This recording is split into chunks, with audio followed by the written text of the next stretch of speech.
How to edit messages on WhatsApp.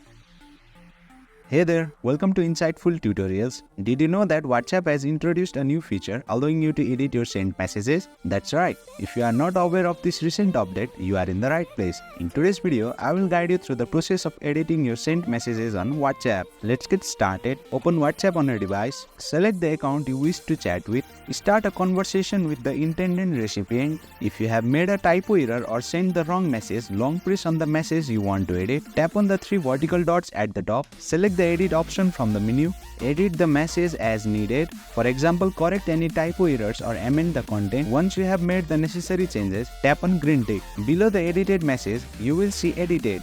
This notification also informs the recipient that modifications have been made to the message. And just like that, you can effortlessly edit your sent messages on WhatsApp and rectify any typos or errors. That concludes today's tutorial. If you found this video insightful, please don't forget to hit the like button and make sure to subscribe to our channel for more insightful tutorials.